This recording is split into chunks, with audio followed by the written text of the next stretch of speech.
Hi friends, welcome to my channel. Friends, ಆಸೆ ಇವತ್ತಿನ ಸಂಚಿಕೆ ಏನಾಗುತ್ತೆ ಅಂತ ನೋಡ್ಕೊಂಡು ಬರೋಣ. ಅದಕ್ಕಿಂತ ಮುಂಚೆ ಯಾರು ನನ್ನ ಚಾನಲನ್ನು ಸಬ್ಸ್ಕ್ರೈಬ್ ಮಾಡದೆ ನೋಡ್ತಿದ್ದೀರಿ, ದಯವಿಟ್ಟು ಸಬ್ಸ್ಕ್ರೈಬ್ ಮಾಡಿಕೊಂಡು ವಿಡಿಯೋ ನೋಡಿ. ವಿಡಿಯೋ ಇಷ್ಟ ಆದರೆ ಲೈಕ್ ಮಾಡಿ, ಹೆಚ್ಚಿನ ಜನರಿಗೆ ಶೇರ್ ಮಾಡೋದನ್ನು ಮರಿಬೇಡಿ. ಹಾಗಾದರೆ ಬನ್ನಿ ನಮ್ಮ ಇವತ್ತಿನ ವಿಡಿಯೋಸ್ ಶುರು ಮಾಡೋಣ. ಸೂರ್ಯ ಮನೆಗೆ ಕೋಪದಿಂದ ಬರ್ತಾನೆ. ಆಗ ಮೀನಾ ಅವನಿಗೆ ತಿಂಡಿಯನ್ನು ಬಡಿಸ್ತಾಳೆ. ಹಾಗೆ ರವಿ ಕೂಡ ಬರ್ತಾನೆ. ರವಿ ಹತ್ರ ಹೇಳ್ತಾಳೆ ಮೀನಾ, ಬಾ ರವಿ ಕುತ್ಕೋ ತಿಂಡಿ ತಿನ್ನು ಅಂತೇಳಿ. ಆಗ ರವಿ ಹೇಳ್ತಾನೆ, ಬೇಡ ಅತ್ತಿಗೆ, ಅವಳು ಬರಲಿ ಜೊತೇಲಿ ತಿಂತೇನೆ ಅಂತ ರವಿ ಹೇಳ್ತಾನೆ. ಅದಕ್ಕೆ ಸೂರ್ಯ ಕೇಳ್ತಾನೆ ರವಿಯನ್ನು ನೋಡಿ, ನೀನು ಯಾಕೋ ಹಿಂಗಿದ್ಯಾ ಅಂತ ಹೇಳಿ. ಅದಕ್ಕೆ ರವಿ ಹೇಳ್ತಾನೆ, ಆ ಶ್ರುತಿ ತುಂಬ ಗಯ್ಯಾಳಿ ಕಣು, ನಾನು ಅಂದ್ಕೊಂಡಾಗಿಲ್ಲ, ಸಿಕ್ಕಾಪಟ್ಟೆ ಆಟ ಮಾಡ್ತಾ ಇದ್ದಾಳೆ. ಆಗ ಸೂರ್ಯ ಕೇಳ್ತಾನೆ, ಮೈಕಮ್ಮ ಹಂಗೆಲ್ಲ ಇಲ್ಲ ಅಲ್ಲ ರವಿ, ಏನು ನಿನ್ನ ಸಮಸ್ಯೆ ಅಂತ ಕೇಳ್ತಾನೆ. ಅದಕ್ಕೆ ರವಿ ಹೇಳ್ತಾನೆ, ಇನ್ನೇನಿರುತ್ತೋ, ಅವಳ ಅಪ್ಪ ಅಮ್ಮ ಕೊಡೋ ದುಡ್ಡಲ್ಲಿ ನಾನು ರೆಸ್ಟೋರೆಂಟ್ ಶುರು ಮಾಡಬೇಕಂತೆ. ಅದಕ್ಕೆ ಮೀನಾ ಹೇಳ್ತಾಳೆ, ರವಿ, ಶ್ರುತಿ ನಿಮ್ಮನ್ನು ದೊಡ್ಡ ಸ್ಥಾನಕ್ಕೆ ಕರ್ಕೊಂಡು ಹೋಗಬೇಕು ಅಂತ ಯೋಚನೆ ಮಾಡ್ತಾ ಇದ್ದಾಳೆ, ಅದರಲ್ಲಿ ಏನು ತಪ್ಪಿಲ್ಲ, ಸ್ವಲ್ಪ ಯೋಚನೆ ಮಾಡಿ ಅಂತ ಮೀನಾ ಹೇಳ್ತಾಳೆ. ಅದಕ್ಕೆ ಸೂರ್ಯ ಹೇಳ್ತಾನೆ, ಮೀನಾ ನನಗೆ 2 ಕಾರ್ ಕೊಡಿಸಿದಾಳೆ, ನಾನು ಆಯಾಗಿಲ್ವಾ? ಮದುವೆ ಆದಮೇಲೆ ಗಂಡ ಹೆಂಡತಿ ಅನ್ನೋ ಭೇದ ಭಾವ ಇರಬಾರ್ದು ರವಿಕಾಂತ್. ಅದಕ್ಕೆ ರವಿ ಹೇಳ್ತಾನೆ, ಅತ್ತಿಗೆ ಕೊಡಿಸಿದ್ರೆ ನೀನು ತೊಗೊಂಡೆ, ಒಂದು ವೇಳೆ ನಿನಗೆ ಅತ್ತೇನೋ ಮಂಜನೋ ಕನಕನೋ ಕೊಡ್ತಿದ್ರೆ ನೀನು ತೊಗೊಳ್ತಿದ್ಯಾ ಅಂತ ಕೇಳ್ತಾನೆ ರವಿಕಾಂತ್. ಅದನ್ನು ತೊಗೊಂಡು ನೀನು ನೆಮ್ಮದಿಯಾಗಿ ಇರ್ತಿದ್ಯಾ ಅಂತ ಹೇಳಿ ರವಿಕಾಂತ್ ಮತ್ತೆ ಸೂರ್ಯನಿಗೆ ಪ್ರಶ್ನೆ ಮಾಡ್ತಾನೆ. ಮತ್ತೆ ರವಿಕಾಂತ್ ಹೇಳ್ತಾನೆ, ಹೆಂಡತಿ ದುಡ್ಡು ಬೇರೆ, ಅವರ ಅಪ್ಪ ಅಮ್ಮನ ದುಡ್ಡು ಬೇರೆ ಅಲ್ವಾ ಸೂರ್ಯ? ಅದಕ್ಕೆ ಸೂರ್ಯ ಹೇಳ್ತಾನೆ, ಪರವಾಗಿಲ್ಲ ಕಣೋ, ಮದುವೆ ಆದಮೇಲೆ ಮಾತು ಕಲ್ತಿದ್ಯಾ, ನಿಜ ಬಿಡು, ಒಂದು ಕೆಲಸ ಮಾಡು, ನಿನ್ನ ಮನಸ್ಸಿಗೆ ಏನು ಅನಿಸುತ್ತೋ ಅದನ್ನು ಮಾಡು, ನಾನು ನಿನಗೆ ಸಪೋರ್ಟ್ ಮಾಡ್ತೀನಿ ಅಂತ ಸೂರ್ಯ ಹೇಳ್ತಾನೆ. ಆಗ ರವಿ ಕೂಡ ಹೇಳ್ತಾನೆ, ಥ್ಯಾಂಕ್ ಯು ಕಣೋ. ಅಷ್ಟೊತ್ತಿಗೆ ರವಿಗೆ ಒಂದು ಕಾಲ್ ಬರುತ್ತೆ. ಅದಕ್ಕೆ ಮೀನಾ ಕೇಳ್ತಾಳೆ, ನಿಮ್ಮ ತಮ್ಮನಿಗೆ ಏನು ಹೇಳಿದ್ದು? ಅದಕ್ಕೆ ಸೂರ್ಯ ಕೇಳ್ತಾನೆ, ಏನು ಹೇಳಿದೆ? ಮತ್ತು ಮೀನಾ ಹೇಳ್ತಾಳೆ, ನಿಮ್ಮ ತಮ್ಮನಿಗೆ ಹೇಳಿದ್ರಿ ನಿನ್ನ ಇಷ್ಟ ಬಂದಾಗೆ ಮಾಡು, ನಾನು ಸಪೋರ್ಟ್ ಮಾಡ್ತೇನೆ ಅಂತ. ಅದಕ್ಕೆ ಸೂರ್ಯ ಹೇಳ್ತಾನೆ, ಅಂದೆ ಏನಿವಾಗ? ಮತ್ತು ಮೀನಾ ಹೇಳ್ತಾಳೆ, ನಿಮ್ಮ ತಮ್ಮ ಏನೇ ಮಾಡಿದರೂ ಸಪೋರ್ಟ್ ಮಾಡ್ತೀರಾ, ಆದರೆ ನನ್ನ ತಂಗಿಗೆ ಸಪೋರ್ಟ್ ಮಾಡಲ್ಲ ಅಲ್ವಾ ನೀವು? ಹಾಗೆ ಹೇಳುವಾಗ ಸೂರ್ಯನಿಗೆ ಕೋಪ ನೆತ್ತಿಗೇರುತ್ತೆ. ಅವನು ತಿಂಡಿ ತಿನ್ನೋದನ್ನು ಬಿಟ್ಟು ತಟ್ಟೆಗೆ ಕೈ ತೊಳಿತಾನೆ. ಆಗ ಮೀನಾ ಕೇಳ್ತಾಳೆ, ಏನ್ರಿ, ಯಾಕೆ ಕೈ ತೊಳಿತಾ ಇದ್ದೀರಾ, ತಿಂಡಿ ತಿನ್ನಿ ಅಂತ ಹೇಳಿ. ಬಾಯಿಗೆ ದೋಸೆ ಇಟ್ಬಿಟ್ಟು ಗಂಟ್ಲಿಗೆ ಹಂಗೆ ಸಿಕ್ಕಾಕೊಳ್ತಾ ಇದೆಯಲ್ವಾ, ನಿನ್ನ ತಂಗಿಗೆ ಸಪೋರ್ಟ್ ಮಾಡ್ತಾ ಇಲ್ಲ ಅಂತ ಹೆಂಗೆ ಹೇಳ್ತೀಯ ಅಂತ ಸೂರ್ಯ ಕೇಳ್ತಾನೆ ಮೀನನಿಗೆ. ಆ ಅರುಣ್ ಅನ್ನೋ ಮುಳ್ಳನ್ನು ನಿನ್ನ ತಂಗಿಯ ಜೀವನದಿಂದ ತೆಗೆದಾಕಿ ಒಳ್ಳೆ ಕೆಲಸ ಮಾಡ್ತಾ ಇದ್ದೇನೆ. ಅದಕ್ಕೆ ಮೀನಾ ಹೇಳ್ತಾಳೆ, ಪ್ಲೀಸ್ ರೀ ಅಂತೇಳಿ. ಅದಕ್ಕೆ ಸೂರ್ಯ ಹೇಳ್ತಾನೆ, ಪ್ಲೀಸ್ ಅಂದರೂ ಅಷ್ಟೇ, ಏನಂದರೂ ಅಷ್ಟೇ, ಕನಕ ಹುಟ್ಟಿದಾಗಿನಿಂದ ನನ್ನ ಜೊತೆ ಇಲ್ಲದೇ ಇರ್ಬೋದು, ಆದರೆ ನಿನಗಿಂತ ಹೆಚ್ಚಿನ ಜವಾಬ್ದಾರಿ ನನಗಿದೆ. ಇವಾಗ ಏನಾಗಿದೆ ಅವಳಿಗೆ, ಅಳ್ತಾ ಕೂತಿದ್ದಾಳ? ಅದಕ್ಕೆ ಮೀನಾ ಹೇಳ್ತಾಳೆ, ಹೌದು. ಮತ್ತೆ ಸೂರ್ಯ ಹೇಳ್ತಾನೆ, ಚೆನ್ನಾಗಿ ಬಿಡೋಕ್ಕೆ ಹೇಳು, ಹತ್ರ ಎಷ್ಟು ದಿನ ಅಳ್ತಾಳೆ? 2 ದಿನ ಅಳ್ತಾಳೆ, ಮತ್ತು ಲೈಫ್ ಲಾಂಗ್ ಚೆನ್ನಾಗಿರ್ತಾಳೆ. ಅದನ್ನು ಬಿಟ್ಟು ನೀನು ಹೇಳಿದಾಗೆ ಅರುಣನ ಜೊತೆ ಮದುವೆ ಮಾಡಿಬಿಟ್ರೆ 2 ತಿಂಗಳು ನಗ್ತಾ ಇರ್ತಾಳೆ, ಆನಂತರ ಜೀವನ ಪೂರ್ತಿ ಕೊರಗಿ ಸಾಯಬೇಕು. ಯಾವುದು ಬೇಕು ಅಂತ ನೀನೇ ನಿರ್ಧಾರ ಮಾಡು ಅಂತ ಸೂರ್ಯ ಮೀನನ್ಗೆ ಹೇಳ್ತಾನೆ. ಮತ್ತೆ ಸೂರ್ಯ ಹೇಳ್ತಾನೆ, ಬೇಡ, ನೀನು ನಿರ್ಧಾರ ಮಾಡಿದರೂ ಮಾಡಿಬಿಟ್ಯಾ, ನಾನು ನಿರ್ಧಾರ ಮಾಡಿ ಆಗಿದೆ ಅಷ್ಟೇ. ಆಗ ಮೀನಾ ಅವಳಷ್ಟಕ್ಕೆ ಅವಳು ಅಂದ್ಕೊಳ್ತಾಳೆ, ಅಯ್ಯೋ ದೇವರೇ, ಇವರು ಹೇಳೋದು ನಿಜನಾ ಅಥವಾ ಅವಳು ಹೇಳೋದು ನಿಜನಾ, ಒಳ್ಳೆ ಕರ್ಮ ಬಂದುಬಿಡ್ತು ನನಗೆ ಅಂತ ಹೇಳಿ ತಲೆಗೆ ಕೈಯನ್ನು ಚಚ್ತಾಳೆ. ಇತ್ತ ಕಡೆ ಮನೋಜ್ ಮೊಬೈಲ್ ಇಟ್ಕೊಂಡು ಆಟ ಆಡ್ತಾ ಇರ್ತಾನೆ. ಅದನ್ನು ರೋಹಿಣಿ ರೂಮ್ನ ಹೊರಗಡೆಯಿಂದ ನೋಡ್ತಾ ಇರ್ತಾಳೆ. ಆಗ ಅವಳಷ್ಟಕ್ಕೆ ಅವಳೇ ಹೇಳ್ತಾಳೆ, ಗೇಮ್ ಆಡ್ತಾ ಇದ್ದೀರಾ, ಮಾಡ್ತೇನೆ ರೀ. ಮತ್ತೆ ರೋಹಿಣಿ ಅವಳ ಫೋನನ್ನು ತೆಗೆದು, ಹಾಯ್ ಸುಮಂತ್, ಹೌದು ಅಂತ ಹೇಳಿ ಸುಮಂತ್ ಅನ್ನೋ ವ್ಯಕ್ತಿ ಜೊತೆ ಮಾತಾಡುವ ಹಾಗೆ ನಟನೆಯನ್ನು ಮಾಡ್ತಾಳೆ. ಅದನ್ನು ನೋಡಿ ಮನೋಜನಿಗೆ ಗಾಬರಿ ಆಗುತ್ತೆ. ತಕ್ಷಣ ಅವನ ಮೊಬೈಲನ್ನು ಕೆಳಗಿಟ್ಟು ಅವಳ ಮಾತಾಡೋ ಮಾತನ್ನು ಕದ್ದು ಕೇಳಿಸ್ತಾನೆ. ಹಾಗೆ ರೋಹಿಣಿ ಲವ್ ಸ್ಟೋರೀಸ್ಗಳ ಬಗ್ಗೆ ಹೇಳ್ತಾ ಇರ್ತಾಳೆ ಫೋನಲ್ಲಿ. ರೋಮಿಯೋ ಜೂಲಿಯೆಟ್, ಸಲೀಂ ಅನಾರ್ಕಲಿ, ನೀನು ಹೇಳುವಂಥ ಲವ್ ಸ್ಟೋರೀಸ್ಗಳು ನನಗೆ ತುಂಬ ಇಷ್ಟ ಆಗ್ತಾಯಿತ್ತು ಅಂತೇಳಿ, ಅಂದರೆ ಒಂಥರ ನಟನೆಯನ್ನು ಮಾಡ್ತಾ ಇರ್ತಾಳೆ. ಅದನ್ನು ಕೇಳಿ ಮನೋಜನಿಗೆ ತುಂಬ ಗಾಬರಿ ಆಗ್ತದೆ. ಅವನು ಬಾಯಿ ಬಡಿದುಕೊಂಡು ಹೇಳ್ತಾನೆ, ಅಂಥ ಕಥೆಗಳನ್ನೆಲ್ಲ ಕೇಳ್ತಾ ಇದ್ಲ ಇವಳು ಅಂತೇಳಿ ಹೇಳ್ತಾನೆ. ಹಾಗೆ ಮಾತಾಡ್ತಾ ಇರುವಾಗ ರೋಹಿಣಿ ಹೇಳ್ತಾಳೆ ಆ ಹುಡುಗ ಅಂತ ಅಲ್ಲ, ಅದೊಂದು ಜಸ್ಟ್ ಅವಳು ತಮಾಷೆಗಾಗಿ ಮಾಡುವಂಥದ್ದು. ಅವಳೇ ಹೇಳ್ತಾಳೆ, ತುಂಬ ನಾಟಿ ನೀನು. ಆಗ ಮನೋಜ್ ಅವನಷ್ಟಕ್ಕೆ ಅಂದ್ಕೊಳ್ತಾನೆ, ಅವನು ನಾಟಿ ಆದರೆ ನಾನೇನು ಅಂತ ಹೇಳಿ. ಹಾಗೆ ರೋಹಿಣಿ ಫೋನಲ್ಲಿ ಹೇಳ್ತಾಳೆ, ಸರಿ ಸುಮಂತ್, ಇವಾಗ ಹೋಗಿ ನಾನು ಮಲಕ್ಕೊಳ್ತೇನೆ, ಒಂದು ವೇಳೆ ನನಗೆ ನಿದ್ದೆ ಬರದಿದೆ ಮತ್ತೆ ಈ ಟಾಪಿಕನ್ನು ಮತ್ತೆ ಕಂಟಿನ್ಯೂ ಮಾಡೋಣ ಅಂತ ಹೇಳ್ತಾಳೆ. ಹಾಗೆ ರೋಹಿಣಿ ಬರೋದನ್ನು ನೋಡಿ ಮನೋಜ ಒಳ್ಳೆ ನಿದ್ದೆ ಬಂದಾಗೆ ನಟನೆ ಮಾಡಿ ಮಲಗ್ತಾನೆ. ಹಾಗೆ ಮನುಜನಿಗೆ ನಿದ್ದೆ ಬರುವುದಿಲ್ಲ. ಮಧ್ಯರಾತ್ರಿ ಎದ್ದೇಳ್ತಾನೆ. ಮಧ್ಯರಾತ್ರಿ ಎದ್ದ ನಂತರ ಅವನು ಯೋಚನೆ ಮಾಡ್ತಾನೆ, ಈ ಸುಮಂತ ಅಂತ ಯಾರು ಅಂತ ನಾನು ನೋಡೇ ಬಿಡ್ತೀನಿ ಅಂತ ಹೇಳಿ ಅವನಷ್ಟಕ್ಕೆ ಅವನು ಹೇಳ್ಕೊಳ್ತಾನೆ. ಹಾಗೆ ರೋಹಿಣಿಯ ಮೊಬೈಲನ್ನು ಸರ್ಚ್ ಮಾಡಿ ಆ ನಂಬರನ್ನು ತೆಗಿತಾನೆ. ಒಮ್ಮೆ ಈಗಲೇ ಕಾಲ್ ಮಾಡುವ ಅಂತ ಯೋಚನೆ ಮಾಡ್ತಾನೆ. ಬೇಡ ಇನ್ನು ಬೆಳಿಗ್ಗೆ ಕಾಲ್ ಮಾಡ್ತೇನೆ ಅಂತ ಹೇಳಿ ಹಾಗೆ ಅದನ್ನು ಇಟ್ಟು ಬಿಡ್ತಾನೆ. ಹಾಗೆ ಶ್ರುತಿ ಮೀನನಿಗೆ ರೆಸ್ಟೋರೆಂಟ್ ಮಾಡೋ ಜಾಗವನ್ನು ತೋರಿಸ್ತಾಳೆ. ಅಂದರೆ ಫೋನಲ್ಲಿ ಫೋಟೋ ತೆಗೆದು ತೋರಿಸ್ತಾ ಇರ್ತಾಳೆ.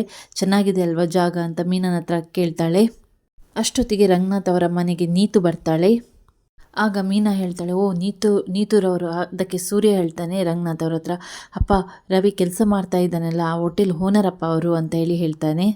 ಹಾಗೆ ಮೀನಾ ನೀತುವನ್ನು ಮಾತಾಡಿಸ್ತಾಳೆ. ನೀತೂರವರು ಹೇಗಿದ್ದೀರಾ, ಚೆನ್ನಾಗಿದ್ದೇನೆ ಅಂತ ಅವಳು ಹೇಳ್ತಾಳೆ. ಬನ್ನಿ ಒಳಗಡೆ ಅಂತ ಹೇಳಿ ಮೀನಾ ನೀತುವನ್ನು ಒಳಗಡೆ ಕರ್ಕೊಂಡು ಹೋಗ್ತಾಳೆ. ನೀತುವನ್ನು ನೋಡಿ ಶ್ರುತಿಗೆ ಒಂಥರ ಆಗುತ್ತೆ. ಆದರೆ ನೀತು ಬಂದ ಕೂಡಲೇ ಕೇಳ್ತಾಳೆ, ರವಿ ಇದ್ದಾರಾ ಅಂತೇಳಿ. ಆಗ ರಂಗನಾಥ್ ಅವರು ಹೇಳ್ತಾರೆ, ಇದ್ದಾರಮ್ಮ, ಬರ್ತಾನೆ, ಕೂತ್ಕೋ ಅಂತ ಹೇಳಿ ಹೇಳ್ತಾರೆ. ಹಾಗೆ ರಂಗನಾಥ್ ಅವರು ಮೀನನಿಗೆ ಕಾಫಿ ತರಲಿಕ್ಕೆ ಹೇಳ್ತಾರೆ. ಆಗ ಬೇಡ ಅಂತ ಹೇಳ್ತಾಳೆ ನೀತು. ಆನಂತರ ಶ್ರುತಿ ಕೇಳ್ತಾಳೆ, ರವಿ ಹತ್ರ ಏನು ಮಾತಾಡಬೇಕು ಅಂತ ಹೇಳಿ. ಅದಕ್ಕೆ ನೀತು ಹೇಳ್ತಾಳೆ, ಈ ವಿಷಯನ ಮೊದಲು ನಾನು ರವಿಗೆ ಹೇಳಬೇಕು, ಆನಂತರ ಎಲ್ರಿಗೆ ಹೇಳ್ತೇನೆ ಅಂತ ಹೇಳಿ ಹೇಳ್ತಾಳೆ. ಅದಕ್ಕೆ ಶ್ರುತಿ ಹೇಳ್ತಾಳೆ, ನಮ್ಮ ಹತ್ರ ಮಾತಾಡೋದು ಏನಿದೆ ಅಂತ ಹೇಳಿ. ನೀವು ಆ ರೆಸ್ಟೋರೆಂಟ್ ಓನರು, ರವಿ ಆ ಹೋಟೆಲ್ನಲ್ಲಿ ಕೆಲಸ ಮಾಡೋ ಎಂಪ್ಲಾಯಿ ಅಷ್ಟೇ ಅಂತ ಹೇಳಿ ಹೇಳ್ತಾಳೆ ಶ್ರುತಿ.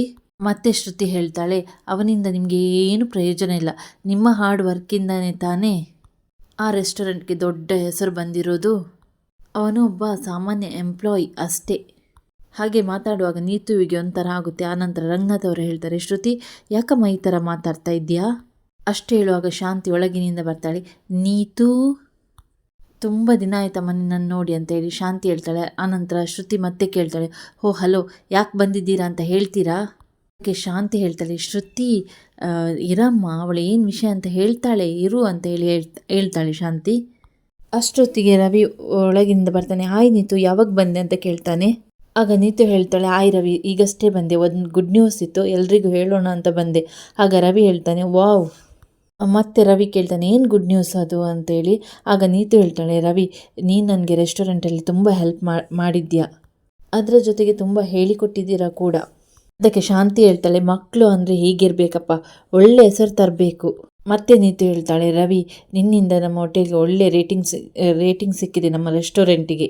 ನಮ್ಮ ರೆಸ್ಟೋರೆಂಟ್ ತುಂಬ ಡೆವಲಪ್ ಆಗಿದೆ ಅಂತ ನಮ್ಮ ತಂದೆ ಕಾಲ್ ಮಾಡಿ ಹೇಳ್ತಾ ಇದ್ರು. ಇದಕ್ಕೆಲ್ಲ ನೀವೇ ಕಾರಣ ಅಂತಾಳೆ ನೀತು. ಅದಕ್ಕೆ ಶ್ರುತಿ ಹೇಳ್ತಾಳೆ, ಅದನ್ನಲ್ವ ನಾನು ಅವತ್ತು ಹೇಳಿದ್ದು, ಆದರೆ ನೀವು ನೋಡಿದರೆ ಅದು ಏನೂ ಇಲ್ಲ, ನನ್ನ ಟ್ಯಾಲೆಂಟಲ್ಲೇ ಆಗಿದ್ದು ಅಂದ್ರಿ. ಆಗ ರವಿ ಹೇಳ್ತಾನೆ, ಶ್ರುತಿ ಯಾಕೀಗೆ ಮಾತಾಡ್ತಾ ಇದ್ದೀಯಾ ಅಂತೇಳಿ. ಆನಂತರ ನೀತು ಹೇಳ್ತಾಳೆ, ಇಟ್ಸ್ ಓಕೆ ರವಿ, ಶ್ರುತಿ ಮಾತಾಡೋದ್ರಲ್ಲಿ ತಪ್ಪಿಲ್ಲ. ನಾನು ಅವತ್ತು ಇದೆಲ್ಲ ನನ್ನ ಒಬ್ಬಳಿಂದ ಆಗಿದ್ದು ಅಂತ ಹೇಳಲಿಲ್ಲ. ಬಿಸ್ನೆಸ್ ಡೆವಲಪ್ ಆಗೋದು ಒಬ್ಬರಿಂದ ಸಾಧ್ಯವಾಗೋದಿಲ್ಲ, ಆ ಅರ್ಥದಲ್ಲಿ ನನ್ನ ಎಫರ್ಟ್ ಕೂಡ ಇದೆ ಅಂತ ಹೇಳಿದೆ. ಹಾಗೆ ಮಾತಾಡಿ ನಿಮಗೆ ಏನಾದರೂ ಹರ್ಟ್ ಆಗಿದ್ರೆ ಐ ಆಮ್ ಎಕ್ಸ್ಟ್ರೀಮ್ಲಿ ಸಾರಿ ಅಂತ ಹೇಳಿ ನೀತು ಕೇಳ್ತಾಳೆ.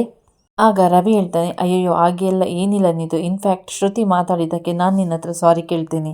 ಆಗ ಶಾಂತಿ ಹೇಳ್ತಾಳೆ, ಅಲ್ಲ ನೀವೇನು ಮಾತಾಡ್ತಿದ್ದೀರಾ ಅಂತ ನನಗೇನು ಅರ್ಥನೇ ಆಗ್ತಿಲ್ಲಪ್ಪ. ಹೌದು, ಶ್ರುತಿ ಯಾಕೆ ಕೋಪ ಮಾಡ್ಕೊಂಡಿದ್ದಾಳೆ ಅಂತ ಶಾಂತಿ ಕೇಳ್ತಾಳೆ. ಅದಕ್ಕೆ ರವಿ, ಅದೆಲ್ಲ ಮುಗ್ದೋದ ವಿಷಯಮ್ಮ, ಬಿಡು ಅಂತ ಹೇಳಿ ಹೇಳ್ತಾನೆ. ಮತ್ತೆ ನೀತು ಹೇಳ್ತಾಳೆ, ಅದಕ್ಕೆ ನಾನು ಮುಂದೆ ನಡಿಬೇಕಾಗಿರೋದನ್ನು ನಿಮ್ಮ ಮನೆಯವ್ರ ಹತ್ರ ಎಲ್ಲ ಹೇಳಿಬಿಟ್ಟು ಹೋಗೋಣ ಅಂತ ಬಂದೆ. ಅದಕ್ಕೆ ರಂಗನಾಥ್ ಅವರು ಕೇಳ್ತಾರೆ, ಏನು ಅಂತ ಹೇಳು ತಾಯಿ. ಅದಕ್ಕೆ ನೀತು ಹೇಳ್ತಾಳೆ, ಅಂಕಲ್, ಇವರಲ್ಲಿ ನಮ್ಮ ರೆಸ್ಟೋರೆಂಟಿಗೆ 4 ಬ್ರ್ಯಾಂಚಸ್ ಇದೆ. ಈಗ ಹೊಸದಾಗಿ ಇನ್ನೂ ಕೆಲವು ಬ್ರಾಂಚಸ್ಗಳನ್ನು ಓಪನ್ ಮಾಡಬೇಕು ಅಂದ್ಕೊಂಡಿದ್ದೇನೆ. ಅದಕ್ಕೆ ರವಿ ಹೇಳ್ತಾನೆ, ಗುಡ್, ಒಳ್ಳೆಯ ವಿಷಯ ನೀತು. ಅದಕ್ಕೆ ಶ್ರುತಿ ಹೇಳ್ತಾಳೆ, ಅವರ ರೆಸ್ಟೋರೆಂಟ್ ಓಪನ್ ಮಾಡಿದರೆ ಅದು ಅವರಿಗೆ ಒಳ್ಳೆಯ ವಿಷಯ, ನಮಗೆ ಹೀಗೆ ಗುಡ್ ನ್ಯೂಸ್ ಆಗುತ್ತೆ ರವಿ ಅಂತ ಹೇಳಿ ಶ್ರುತಿ ಕೇಳ್ತಾಳೆ. ಅದಕ್ಕೆ ರವಿ ಹೇಳ್ತಾನೆ, ಶ್ರುತಿ ಪ್ಲೀಸ್ ಸ್ವಲ್ಪ ತಾಳ್ಮೆಯಿಂದಿರು. ಆಗ ನೀತು ಹೇಳ್ತಾಳೆ, ಶ್ರುತಿ, ನಾನು ಓಪನ್ ಮಾಡುವ ಎಲ್ಲ ಬ್ರಾಂಚಸ್ಗೂ ರವಿನ ವರ್ಕಿಂಗ್ ಪಾರ್ಟ್ನರ್ ಆಗಿ ತೆಗೆದುಕೊಳ್ಬೇಕು ಅಂತ ನಿರ್ಧಾರ ಮಾಡಿದ್ದೇನೆ. ಇದನ್ನು ಕೇಳಿ ರವಿಗೆ, ರಂಗನಾಥ್ ಅವರಿಗೆ, ಸೂರ್ಯನಿಗೆ ತುಂಬ ಖುಷಿಯಾಗುತ್ತೆ. ಆಗ ಶಾಂತಿ ಕೇಳ್ತಾಳೆ ಮನೋಜನನ್ನು ಕರೆದು, ಮನೋಜ, ಇವರು ಏನು ಹೇಳ್ತಾ ಇದ್ದಾರೆ? ಆಗ ಮನೋಜ ಹೇಳ್ತಾನೆ, ಅಮ್ಮ, ಇವರು ರವಿನ ಬಿಸ್ನೆಸ್ ಪಾರ್ಟ್ನರ್ ಆಗಿ ತಗೊಳ್ತಾ ಇದ್ದಾರಂತೆ. ರವಿ ಇನ್ಮೇಲೆ ಬಟ್ಲರ್ ಅಲ್ಲ ಅಂತ ಹೇಳಿ ಮನೋಜ್ ಹೇಳ್ತಾನೆ. ಅದಕ್ಕೆ ರವಿ ಹೇಳ್ತಾನೆ, ಲೇ, ಅದು ಬಟ್ಲರ್ ಅಲ್ಲ, ಶೆಫ್ ಅಂತ ಹೇಳಿ ಹೇಳ್ತಾನೆ. ಆಗ ಮನೋಜ, ಇರಲಿ ಬಿಡು, ಎರಡೂ ಒಂದೇ, ತತ್ಸಮ ತದ್ಭಾವ ಇದ್ದಂಗೆ. ಆಗ ಸೂರ್ಯ ಹೇಳ್ತಾನೆ, ಪಿಂಗ್ ಬಡ್ಡಿದೆ, ಅದು ಭಾವ ಬಾಮ ಇದಲ್ಲೋ, ಅದು ತತ್ಸಮ ತದ್ಭವ. ಆಗ ಶಾಂತಿ ಹೇಳ್ತಾಳೆ, ಅಯ್ಯೋ, ಇಷ್ಟು ದೊಡ್ಡ ಸಂತೋಷ ಪಡೋ ವಿಷಯ ಹೇಳಿದ್ರು ಯಾರು ಸಂತೋಷ ಪಡಲ್ವಾ?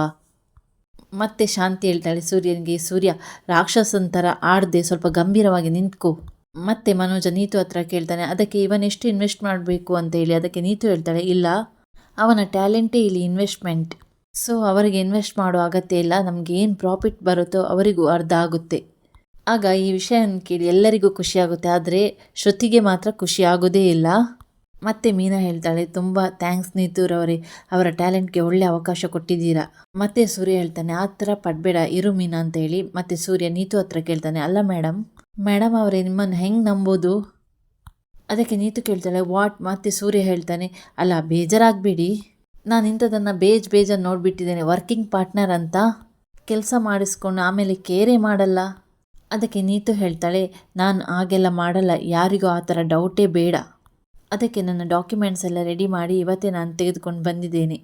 ಹಾಗೆ ನೀತು ಡಾಕ್ಯುಮೆಂಟ್ಸ್ ಎಲ್ಲ ಓಪನ್ ಮಾಡ್ತಾಳೆ.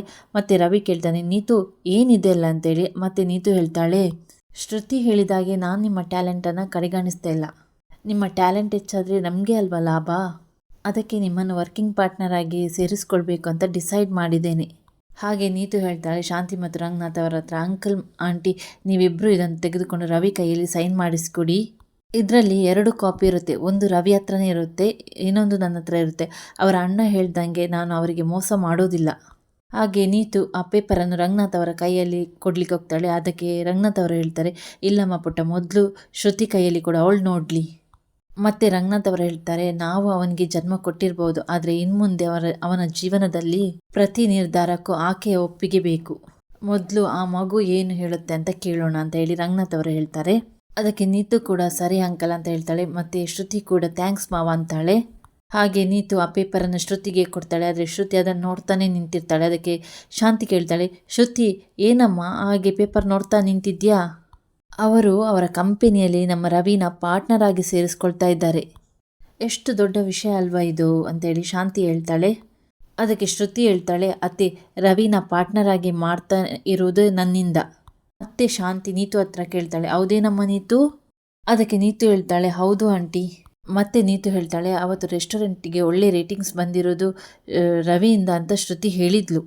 ಅವತ್ತು ನನ್ನ ಹೀಗೋ ಹರ್ಟ್ ಆಯಿತು, ಅದಕ್ಕೆ ಒಪ್ಪಲಿಲ್ಲ.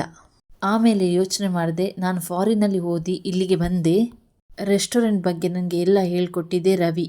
ಸೊ ನನಗೆ ಶ್ರುತಿ ಹೇಳಿದ್ದೆ ಸರಿ ಅಂತ ಅನ್ನಿಸ್ತು. ಅವರ ಹಸ್ಬೆಂಡ್ನ ಬಿಟ್ಕೊಡದೆ ಮಾತನಾಡಿದ್ದಾರೆ. ಹೆಂಡತಿ ಅಂದರೆ ಹೇಗೆ ಇರಬೇಕಲ್ವ ಆಂಟಿ? ಆಗ ಸೂರ್ಯ ಹೇಳ್ತಾನೆ, ಕರೆಕ್ಟಾಗಿ ಹೇಳಿದ್ರಿ, ಹೆಂಡತಿ ಯಾವತ್ತು ಗಂಡನ ಬಿಟ್ಕೊಡ್ಲೇಬಾರ್ದು. ಮತ್ತೆ ಸೂರ್ಯ ನೀತು ಹತ್ರ ಕೇಳ್ತಾನೆ, ನಿಮಗೆ ಮದುವೆ ಆಗಿದೆಯಾ ಅಂತ. ಅದಕ್ಕೆ ನೀತು ಹೇಳ್ತಾಳೆ, ಇನ್ನೂ ಇಲ್ಲ. ಮತ್ತೆ ಸೂರ್ಯ ಹೇಳ್ತಾನೆ, ಪರವಾಗಿಲ್ವೇ, ಮದುವೆ ಆಗದಿದ್ರು ಇದನ್ನೆಲ್ಲ ಚೆನ್ನಾಗಿ ತಿಳ್ಕೊಂಡಿದ್ದೀರಾ. ಬಿಡಿಯಪ್ಪ, ನಿಮ್ಮನ್ನು ಮದುವೆ ಆಗೋನು ಬಹಳ ಅದೃಷ್ಟವಂತ. ಅದಕ್ಕೆ ನೀತು ಹೇಳ್ತಾಳೆ, ಥ್ಯಾಂಕ್ ಯು, ನನ್ನ ಮದುವೆ ಬಗ್ಗೆ ನಾನು ಇನ್ನೂ ಯೋಚನೆ ಮಾಡಿಲ್ಲ, ನನ್ನ ಡ್ರೀಮ್ ಬೇರೆ ಇದೆ. ಅದಕ್ಕೆ ರಂಗನಾಥ್ ಅವರು ಹೇಳ್ತಾರೆ, ಇಷ್ಟು ಚಿಕ್ಕ ವಯಸ್ಸಿಗೆ ಎಷ್ಟು ದೊಡ್ಡ ಕನಸು ಇಟ್ಕೊಂಡಿದ್ಯಾ ಅಂದಮೇಲೆ ಖಂಡಿತ ಅದನ್ನು ನೀನು ಸಾಧಿಸ್ತೀಯ ತಾಯಿ ಅಂತ ಹೇಳಿ ರಂಗನಾಥ್ ಅವರು ಹೇಳ್ತಾರೆ. ಅದಕ್ಕೆ ನೀತು ಹೇಳ್ತಾಳೆ, ಥ್ಯಾಂಕ್ಸ್ ಅಂಕಲ್. ಶ್ರುತಿ, ಈ ಡಾಕ್ಯುಮೆಂಟ್ಸಲ್ಲಿ ರವಿಗೆ ಸೈನ್ ಮಾಡೋ ಕೇಳು. ಆಗ ಶ್ರುತಿ ರವಿ ಹತ್ರ ಹೇಳ್ತಾಳೆ, ರವಿ 1 ನಿಮಿಷ ಬಾ. ಆಗ ಶ್ರುತಿ ಹೇಳ್ತಾಳೆ, ನೋಡಿದ್ಯಾ ರವಿ, ನೀತು ಜೊತೆ ನಾನು ಆ ಥರ ಮಾತಾಡಿದ್ದಕ್ಕೇನೆ ಇವಾಗ ಅವಳು ನಾನು ಪಾರ್ಟ್ನರ್ಶಿಪ್ಗೆ ಒಪ್ಪಿಗೆ ಕೇಳ್ತಾ ಇರೋದು. ನಿನ್ನ ಟ್ಯಾಲೆಂಟ್ ಮೇಲೇ ನಿನಗೆ ನಂಬಿಕೆ ಇಲ್ಲಪ್ಪ ಅಂತ ಹೇಳ್ತಾಳೆ ಶ್ರುತಿ. ಅದಕ್ಕೆ ರವಿ ಹೇಳ್ತಾಳೆ, ಈಗ ಏನಾಯಿತು, ಈಗ ಏನು ಮಾಡು ಅಂತ್ಯ, ನನಗೆ ಇದೆಲ್ಲ ಬೇಡ ಅನಿಸುತ್ತೆ ಶ್ರುತಿ ಅಂತ ಹೇಳಿ ರವಿ ಹೇಳ್ತಾನೆ. ಅದಕ್ಕೆ ಶ್ರುತಿ ಹೇಳ್ತಾಳೆ, ನಾನು ಬೇಡ ಅಂತ ಹೇಳ್ತಾ ಇದ್ರು, ನೀನು ಅಲ್ಲಿ ಕೆಲಸಕ್ಕೆ ಹೋಗ್ತೇನೆ ಅಂತ ಹೇಳ್ತಾ ಇದೆಯಲ್ಲ. ಸೊ ಬರೀ ಶೆಫ್ ಆಗಿ ವರ್ಕ್ ಮಾಡೋದಕ್ಕಿಂತ ನಮ್ಮ ರೆಸ್ಟೋರೆಂಟ್ ಓಪನ್ ಮಾಡೋವರೆಗೂ ನೀನು ಅವಳ ಜೊತೆ ಪಾರ್ಟ್ನರ್ ಆಗಿರು, ಆಮೇಲೆ ನಮ್ಮ ರೆಸ್ಟೋರೆಂಟ್ಗೆ ಬಂದುಬಿಡು. ಅಥವಾ ಜೀವನ ಪೂರ್ತಿ ಹೀಗೆ ಬಿಡಬೇಕು ಅಂತ ಯೋಚನೆ ಮಾಡ್ತಿದ್ಯಾ ಹೇಗೆ? ರವಿ ಶ್ರುತಿ ಬರೋದು ಸ್ವಲ್ಪ ಲೇಟ್ ಆಗುತ್ತೆ. ಆಗ ಈ ಸೂರ್ಯ ಏನು ಮಾಡ್ತಾನೆ ಅಂದರೆ, ಸಕ್ಕರೆ ಹತ್ರ ಬಂದು ಕೂತ್ಕೊಳ್ತಾನೆ, ಕಾಲ ಮೇಲೆ ಕಾಲು ಹಾಕಿ. ಆಗ ಈ ಸಕ್ಕರೆಗೆ ಕೋಪ ಬರುತ್ತೆ. ಹಾಗೆ ಈ ಸಕ್ಕರೆ ಸೂರ್ಯನನ್ನು ದುರ್ಗುಟ್ಟಿ ನೋಡ್ತಾಳೆ. ಆಗ ಸೂರ್ಯ ಅಲ್ಲಿಂದ ಎದ್ದೋಗ್ತಾನೆ, ಆಯಿತು ಬಿಡವ, ನೀನೇ ಕೂತ್ಕೋ ಅಂತ ಹೇಳಿ. ಆಗ ಶಾಂತಿ ನೀತುವನ್ನು ನೋಡಿ ಹೇಳ್ತಾಳೆ, ನಿನ್ನನ್ನು ನೋಡಿದರೆ ತುಂಬ ಖುಷಿಯಾಗುತ್ತೆ ಅಮ್ಮ. ಎಷ್ಟು ಚಿಕ್ಕ ವಯಸ್ಸಿನಲ್ಲಿ ದೊಡ್ಡ ದೊಡ್ಡ ಸಾಧನೆ ಮಾಡಬೇಕು ಅಂದ್ಕೊಂಡಿದ್ಯಲ್ಲ ನೀನು. ಈಗ ನೀನು ಇನ್ನೊಂದು ಹೋಟೆಲ್ ಶುರು ಮಾಡ್ತೇನೆ ಅಂತ ಹೇಳ್ತಾ ಇದೆಯಲ್ಲ, ಆ ಹೋಟೆಲ್ ಶುರು ಮಾಡೋಕ್ಕೆ ಎಷ್ಟು ದುಡ್ಡು ಬೇಕಾಗಿರ್ಬೋದು? ಅದಕ್ಕೆ ಮನೋಜ ಹೇಳ್ತಾನೆ, ಅಮ್ಮ ಏನಿಲ್ಲ ಅಂದರೂ 2-3 ಕೋಟಿ ಆಗುತ್ತೆ. ನಾವು 2-3 ಬ್ಯಾಚಸ್ ಓಪನ್ ಮಾಡಬೇಕಂತ ಇದ್ದೇವೆ, ಕಮ್ಮಿ ಅಂದರೂ 23 crore ತನಕ ಆಗುತ್ತೆ ಅಂತ ಹೇಳ್ತಾಳೆ. ಶಾಂತಿ ಬಾಯನ್ನು ಓಪನ್ ಮಾಡಿ ಅಂತ ನೋಡ್ತಾಳೆ. ಮನೋಜ ಎದೆಗೆ ಕೈ ಇಟ್ಕೊಂಡು ನಿಂತಿರ್ತಾನೆ. ಅದಕ್ಕೆ ಶಾಂತಿ ಹೇಳ್ತಾಳೆ, 20 ಕೋಟಿನ ಅಲ್ಲಮ್ಮ, ಅಷ್ಟು ದುಡ್ಡಿಗೆ ನೀನು ಏನು ಮಾಡ್ತೀಯಾ? ಅದಕ್ಕೆ ನೀತು ಹೇಳ್ತಾಳೆ, ದುಡ್ಡು ಬಗ್ಗೆ ಯಾವ ಯೋಚನೆ ಇಲ್ಲ ಆಂಟಿ, ಅದೆಲ್ಲ ನಮ್ಮ ಅಪ್ಪ ನೋಡ್ಕೊಳ್ತಾರೆ, ಇದೆಲ್ಲ ನಮ್ಮ ಅಪ್ಪನಿಗೆ ದೊಡ್ಡ ವಿಷಯನೇ ಅಲ್ಲ. ಹಾಗೆ ಹೇಳುವಾಗ ಶಾಂತಿ ರೋಹಿಣಿಯ ಮುಖವನ್ನೇ ನೋಡ್ತಾಳೆ. ಮತ್ತೆ ನೀತು ಹೇಳ್ತಾಳೆ, ನಾನೇನು ದುಡ್ಡು ಬೇಕು ಅಂತ ಕೇಳಿದರೆ ನಮ್ಮ ಅಪ್ಪ ನಾಳೆನೇ ನನಗೆ ಟ್ರಾನ್ಸ್ಫರ್ ಮಾಡ್ತಾರೆ. ಮತ್ತೆ ಶಾಂತಿ ಹೇಳ್ತಾಳೆ, ಅಲ್ಲಮ್ಮ, ಅಷ್ಟು ದುಡ್ಡನ್ನು ಲೆಕ್ಕ ಹಾಕೊಳ್ಳೋಕ್ಕೇ 2-3 ದಿನ ಬೇಕಾಗುತ್ತೋ ಏನೋ, ಅಂಥದ್ರಲ್ಲಿ ನೀನು ನಾಳೆನೇ ಕಳಿಸ್ತಾರೆ ಅಂತ ಹೇಳ್ಬಿಡ್ತಾ ಇದೆಯಲ್ಲಮ್ಮ. ಅದಕ್ಕೆ ನೀತು ಹೇಳ್ತಾಳೆ, ಆಂಟಿ, ನಮಗೆ ಬೆಂಗಳೂರು ಮತ್ತು ಮುಂಬೈಯಲ್ಲಿ ಆಲ್ರೆಡಿ 10 ಬ್ರ್ಯಾಂಚಸ್ ಇದೆ, ಅದನ್ನು ಇನ್ನೂ ಡಬಲ್ ಮಾಡಬೇಕು ಅಂತ ಅಂದ್ಕೊಂಡಿದ್ದೇವೆ. ಹಾಂ ಅಂತ ಹೇಳಿ ಶಾಂತಿ ಅವಳ ಕೆನ್ನೆ ಮೇಲೆ ಕೈ ಇಡ್ತಾಳೆ. ಮತ್ತೆ ಶಾಂತಿ ಹೇಳ್ತಾಳೆ, ಪರವಾಗಿಲ್ಲಮ್ಮ, ನನಗೆ ನಿನ್ನ ಮೇಲೆ ಇರೋ ನಂಬಿಕೆ ನೋಡ್ತಾ ಇದ್ದರೆ ಖುಷಿ ಆಗುತ್ತೆ. ಮತ್ತೆ ಶಾಂತಿ ರೋಹಿಣಿಯ ಮುಖ ನೋಡಿ ಹೇಳ್ತಾಳೆ, ನಿಜವಾಗ್ಲೂ ದುಡ್ಡಿರುವವರಿಗೆ ಆ ಧೈರ್ಯ ಇದ್ದೇ ಇರುತ್ತೆ ಬಿಡಮ್ಮ ಅಂತ ಹೇಳಿ ಹೇಳ್ತಾಳೆ. ಅದೇ ನಮ್ಮ ಹತ್ರ ಅದಿದೆ ಇದಿದೆ ಅಂತ ಹೇಳಿ ಸುಳ್ಳು ಹೇಳಿ ಸಿಕ್ಕಾಕ್ಕೊಳ್ತಾರಲ್ಲ, ಅವರ ಹತ್ರ ಏನೂ ಪ್ರಯೋಜನ ಇಲ್ಲ. ಮತ್ತೆ ಶಾಂತಿ ನೀತು ಹತ್ರ ಕೇಳ್ತಾಳೆ, ನೀತು, ನೀನು ಇನ್ನೂ ಯಾಕೆ ಮದುವೆ ಮಾಡ್ಕೊಂಡಿಲ್ಲ? ಅದಕ್ಕೆ ನೀತು ಹೇಳ್ತಾಳೆ, ಆಂಟಿ, ನಾನು ಮೊದಲು ನನ್ನ ಡ್ರೀಮನ್ನು ಅಚೀವ್ ಮಾಡಬೇಕು, ಆಮೇಲೆ ಮದುವೆ ಅದೆಲ್ಲ.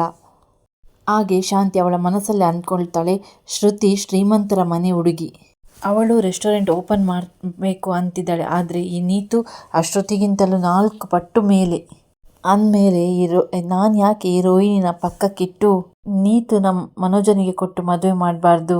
ಹಾಗೆ ಈ ಶಾಂತಿ ನೀತು ಮನೋಜ್ನ ಮದುವೆಯ ಕನಸನ್ನು ಕಾಣ್ತಾಳೆ. ಹಾಗೆ ನೀತು ಆಂಟಿ ಆಂಟಿ ಅಂತ ಕರೀತಾಳೆ. ಏನು ಯೋಚನೆ ಮಾಡ್ತಾ ಇದ್ದೀರಾ ಅಂತ ಕೇಳ್ತಾಳೆ ನೀತು. ಅದಕ್ಕೆ ಶಾಂತಿ ಹೇಳ್ತಾಳೆ, ಏನಿಲ್ಲ ಕಣಮ್ಮ, ಏನಿಲ್ಲ ಅಂತ ಹೇಳಿ. ವೀಕ್ಷಕರೇ, ಈ ಸಂಚಿಕೆ ಇಷ್ಟ ಆಗಿದೆ, ನಿಮ್ಗೆ ಏನಾದರೂ ಈ ವಿಡಿಯೋ ಇಷ್ಟ ಆದರೆ ಲೈಕ್, ಶೇರ್, ಸಬ್ಸ್ಕ್ರೈಬ್ ಮಾಡೋದನ್ನು ಕೂಡ ಮರಿಬೇಡಿ. ಮತ್ತೊಂದು ಹೊಸದಾದ ವಿಡಿಯೋದೊಂದಿಗೆ ನಾನು ನಿಮ್ಮನ್ನು ಭೇಟಿಯಾಗ್ತೇನೆ. Thanks for watching.